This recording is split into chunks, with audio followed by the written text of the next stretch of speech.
Welcome, welcome, welcome. In this episode, we have some and some and also some. You did love that. Yeah, I have to admit, this was not an easy project. Hence all the cussing and frustration. All jokes aside, this first video is going to be us tearing down the M3. So first thing coming up here is us cleaning the garage. We had a bunch of stuff left over from the last project, so we can have a cleaner workspace to start working on the car. But before we begin, I need to shed some light on a couple things that I discovered while installing this kit, just to help you guys out there so you kind of know some of this stuff beforehand. First and foremost, the cxracing kit that I went for is actually meant to delete the AC system. They don't say that anywhere on the listing for that kit. I had a feeling, but I wasn't too sure until I had the car somewhat torn apart to be able to test fit the manifold, and then I quickly realized that the dump tube for the wastegate was going to run into the AC compressor. Now, I did modify that dump tube so that it can get around the compressor. So just to give you a heads up, if you do want to retain your AC, you're going to have to modify that dump tube, and you're also going to have to make some slight bends to the AC lines going to the back of the firewall, because they're not going to fit right off the bat. And then before you tear this car apart, make sure that you evacuate your AC legally, because one, it's super bad for the environment to just evacuate the AC out to, the air. And then two, you might save yourself a fine, because the EPA is constantly monitoring the air quality in areas, and they have satellite images that can show a high concentration of, pollution in your area, and they might be able to trace it down to you. That's not super likely, but just a heads up, just so you have that information ahead of time.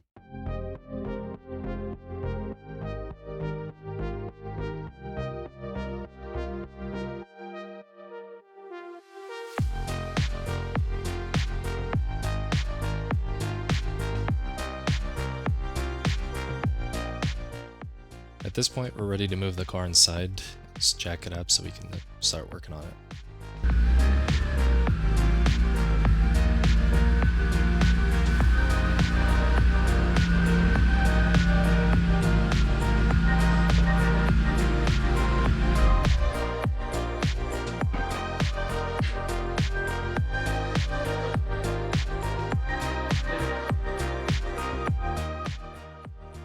You'll notice that I'm using a quick jack as opposed to just jack stands or a lift, just because I don't have access to a lift. But this quick jack is a really neat product, and it's definitely worth the money. It's a bit expensive, but trust me, it's super worth it if you don't have space for a lift or money for a lift. It gets the car up in like 20 seconds and 2 feet above ground, so I would definitely recommend that. At this point, we have the car raised. The first step is to remove pressure from the fuel rail. And to do that, you need to remove fuse number 54 in the glove box. That's for the fuel pump. And then start the car and then let it die. Oh, that was fast. Oh, yeah. Since we're going to be working with electrical during this install, I'm going to go ahead and unplug the battery next and start working.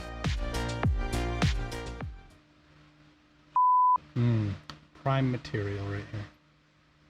Oh, yeah. Okay. I think we're good. I'll just put this together so we don't lose them.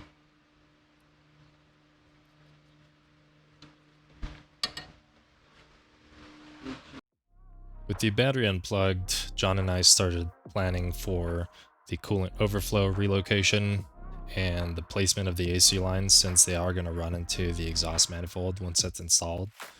So we're just talking about that a little bit, and then it's time to move on to removing the hood so that we can get a little bit more room into the engine bay and some more lighting.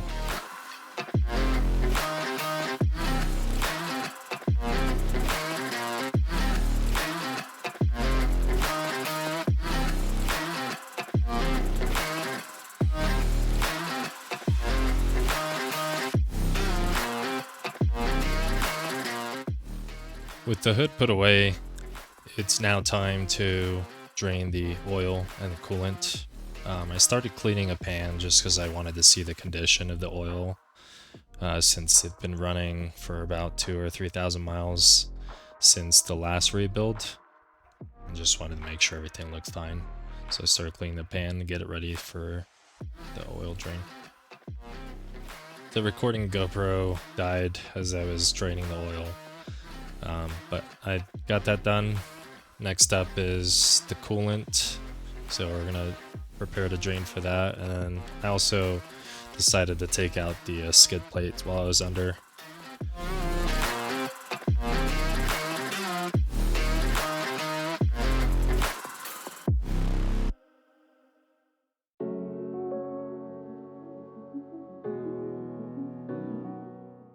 One of the things I really hate about the coolant system in the E46 M3 is there's no radiator drain plug. They don't have a really good way to extract the coolant, so it gets really messy really fast. The one way that the easiest way that I've found to drain the coolant is just by pulling the cold side radiator pipe, which is on the passenger side, the bottom. And that way, you can kind of control the direction to which the hose is pointed, but it's honestly still going to be messy. So here I have a bucket under, trying to catch the coolant. I'm removing the coolant temperature sensors so that I can have more room to grip the hose, because it'll be on there really good, and so it takes a bit of effort to pull that off. You can use a pry bar to try and push the connector. Just be careful not to break it, because we are going to reuse that.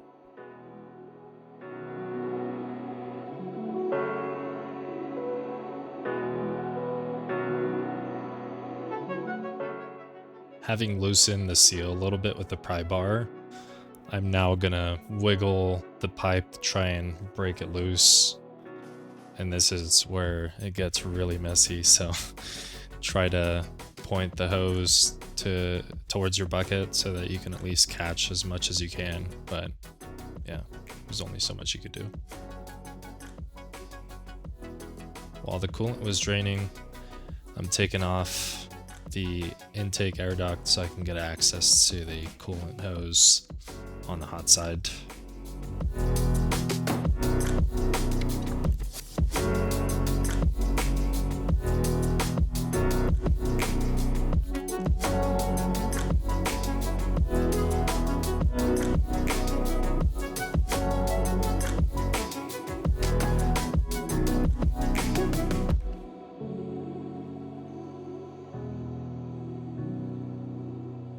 I decided we may as well take off the front bumper while we're at it, since it's pretty easy and we're gonna need to take that off to get access to a bunch of stuff in the front. So once we had the bumper removed, I started working on removing the crash bar, along with some other bits like the windshield washer tank and the ducts right below or behind the nostrils in the hood.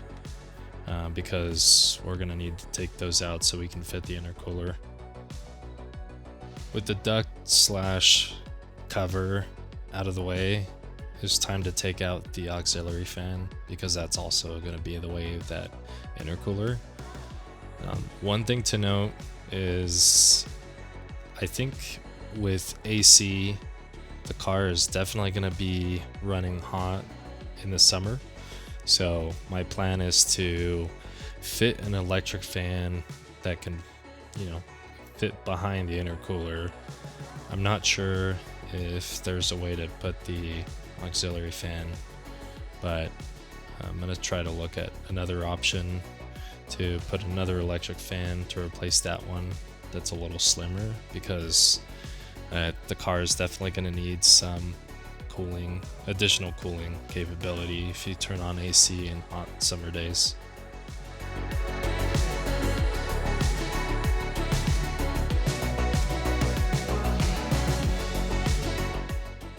Once we got that auxiliary fan out, it was time to take out the rest of the front frame. The headlights and the frame can come out all together. All you got to do is just unplug all the headlight connectors and then pay attention to the 2 screws that go into the top of the radiator that we pointed out. They're like 2 rubber screws you can see here, and then the cable latch for the hood release. So just take that out. Take out the 2 bolts on both sides of that frame on top, and then you should be able to pull the whole assembly out.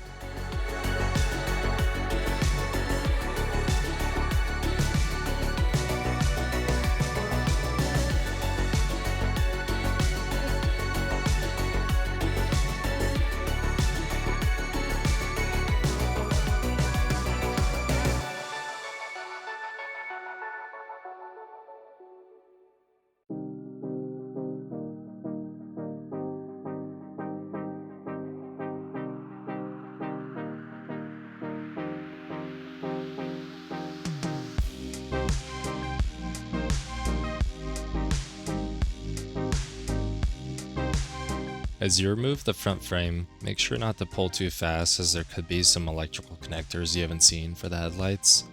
Once we had the frame out, we removed the airbox and started working on taking out the last radiator hose. Be careful not to break the line that goes to the overflow tank on the top, as it's very brittle plastic. We are going to reuse that for the new overflow tanks, so try not to break it, as it is a $70 part. After removing the radiator hose, we moved on to removing the fan and radiator. I have an electric fan, so it's a lot easier, but if you still have the clutch fan, you'll need a clutch fan tool to remove that.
No, I had the Apple Watch on. Oh.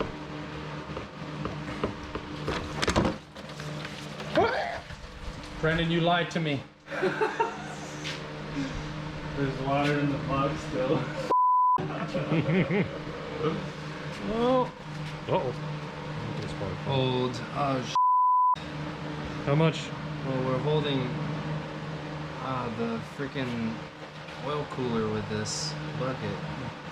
You never know.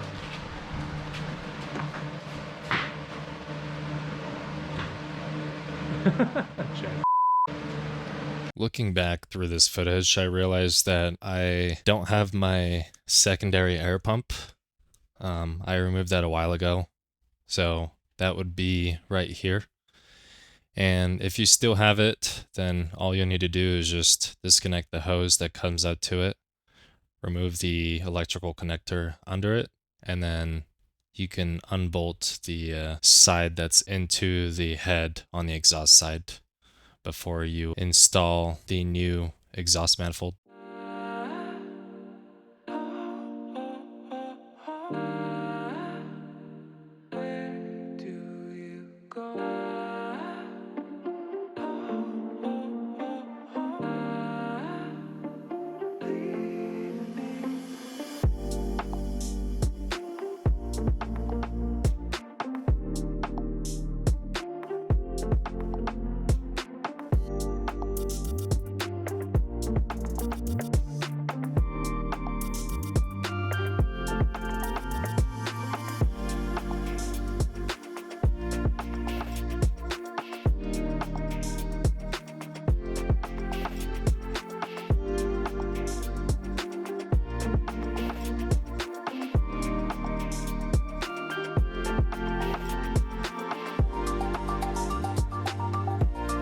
You'll notice here that there is a hose that goes from the master cylinder. It's a vacuum hose that goes from this port in the intake manifold all the way to this solenoid looking thing. And because the line can't be pressurized, you can just cap this. It's the same process as the supercharged installations, but you basically can put in a screw with some epoxy, which is exactly what I did. If it doesn't see any vacuum, it's still going to work properly. Brakes will work just fine.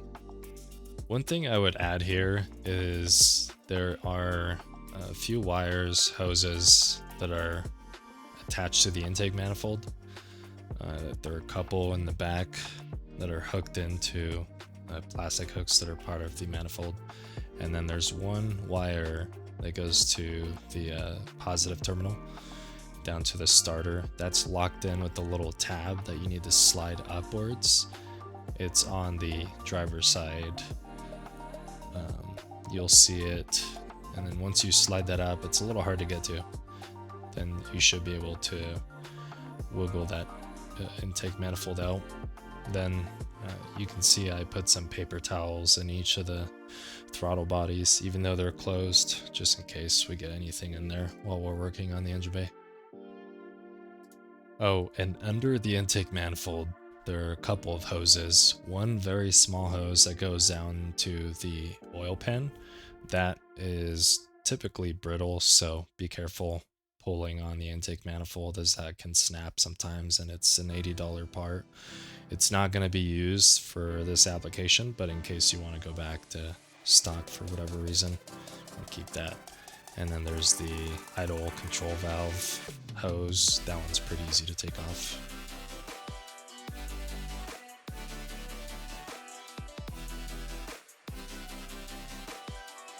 With the intake manifold out of the way, we decided to call it a night and started working on the rest of the exhaust the next day.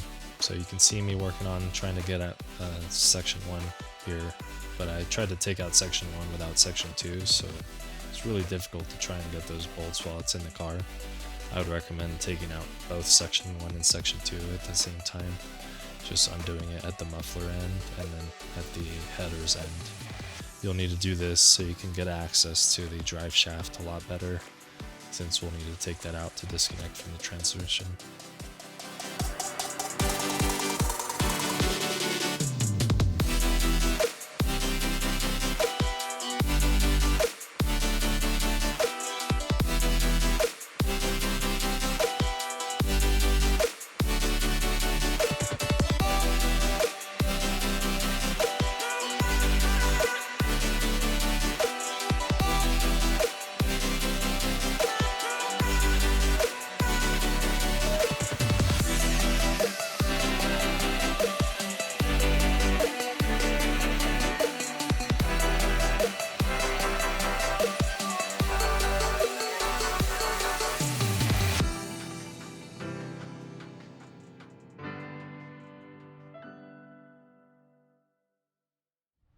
It's the wrench.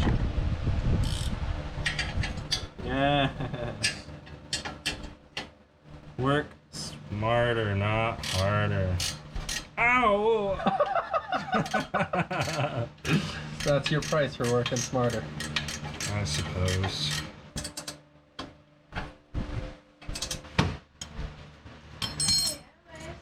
Oh, hello, baby. Oh my goodness. Hi, my baby. Hi. Oh my gosh, you're so funny. Hey.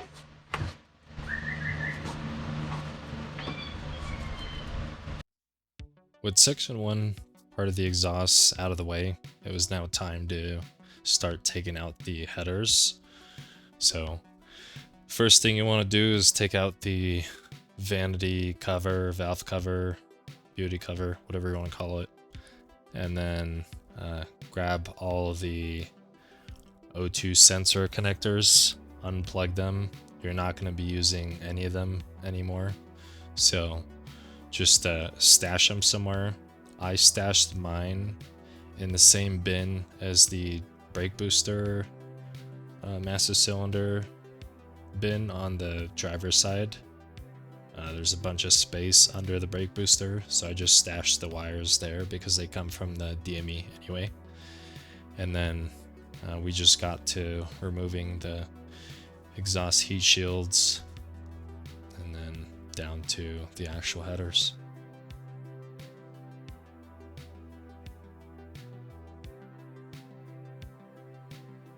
I need to add that these Milwaukee electric hand ratchets are extremely useful for really any work, because they can get in really tight spaces. This is the first time I was using this tool to do the headers. I've taken the headers off probably 3 times on this car, and by far this was the fastest removal I've ever done. Like, we got this done in maybe like 30 minutes or so, as opposed to an hour or 2 of trying to do with a 10 mil like hand ratchet. Asian Slim Jimmers. Buddy, it's all good. I have like cables like hanging up here. The way you said buddy sounded like you didn't want to get mad at a kid. Buddy, that was dumb, but I can't get mad at you because you're too to know anything. One of those is hanging still because it's stuck on the head. So carry that carefully, the other one. Yeah, push it back up. Like perfecto. That's it? Yep. With the headers out, I started working on draining the transmission fluid because I had a leak. It's just a 17 mil hex, and then once it's drained, we're gonna work on separating it from the engine so that we could pull it out and try to investigate where the leak is coming from. And it's empty. Like nothing left. Oh no, there he goes. Hasn't leaked that much. Oh yeah, it's still clean. Unfortunate. Oh yeah, that's really clean. Well, we just changed it. I honestly haven't driven this car very much since we rebuilt it. Probably like no more than 3,000, 4,000 miles. This is the part I was talking about where I was trying to get to the Driveshaft Guibo, set up, remove it without taking the section 2 part of the exhaust and the exhaust shroud that's above the exhaust. So take out section 2, take out that shroud, and then start doing this. It'll be a lot easier, trust me. So for the Guibo, you can fit a wrench behind it and then just a breaker bar or something on the front. And then the way I do it is I basically do one bolt at a time and then have someone lock your transmission into gear so that it doesn't rotate anymore. And obviously you can only do this until you have the drive shaft removed from the transmission.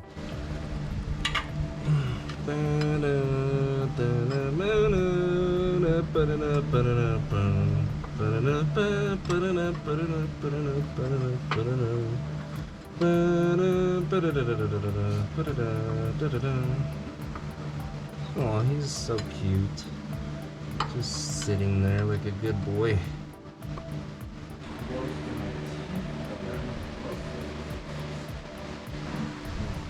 Now, did you ask, did it make a difference?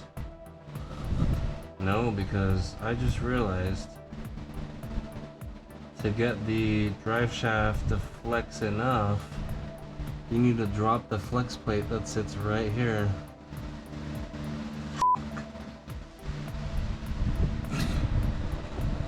I love this, man. This is great. Ow! Woo! Cracked your knuckle or something. No, I hit my elbow on this really sharp diff fin. I love that. It hurts so good. Good. All right.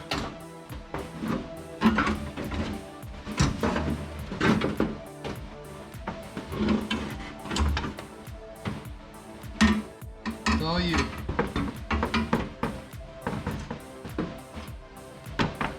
All that for that. Oh my god! You. I didn't put that much. Probably surprised you more than anything.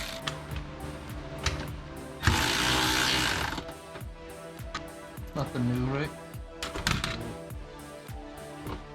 One thing I didn't mention, when you're removing the drive shaft from the Guibo, make sure that you mark both the drive shaft and the Guibo at one of the ends of the drive shaft onto the Guibo, so that you make sure you're putting the drive shaft back in the same exact spot when you put it all back together, since it is balance. If you put it in the wrong spot, it might cause some vibrations. And then for the drive shaft itself, you don't have to take off the side on the differential. You can just leave it there connected, and then just use that center support bearing to leave it hanging and work around it. I'm gonna save you some time here. Basically, I tried to remove the transmission while the engine was still in the car, and it didn't really work. I know there's some people that have been able to do it. It's just really hard, and honestly, if you just lift the engine up a little bit using a hoist and loosen the motor mounts, you can then make the engine like essentially angle down so that you can get access to the top bolts on the transmission housing. And that will be a lot easier than trying to get around it with the engine still in the car, bolted down. I eventually also had to remove the engine from the car anyway, so I would start preparing for that. I'll go over that in the next video, but for now, just keep in mind that you'll have to lift the engine because the exhaust manifold is extremely hard to put on while it's in the car. So I figured it would be a lot easier to just to do it while it's outside the car. Since we weren't making very good progress on the transmission below, this is when I decided we needed to lift the engine to assist with that. So I started taking out the AC lines and hoped to remove the radiator for the AC compressor. Oh. No.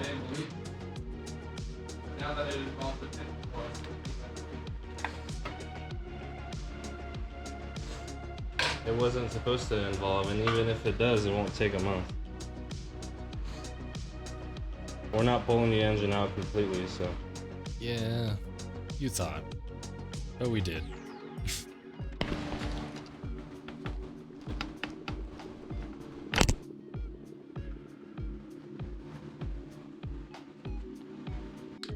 And that marks the end of part 1 of this fantastic journey. Thank you so much for watching this video all the way through. Like I said, it was a little more on the boring side just because we're doing a lot of just tearing apart. That's not necessarily some of the exciting stuff just yet, but we'll be getting there soon. In the next video, we'll move on to removing the transmission and finding out some more issues and some more things that we didn't really foresee. But I'll be uploading that video next, so keep a lookout for that one, and I'll talk to you guys later.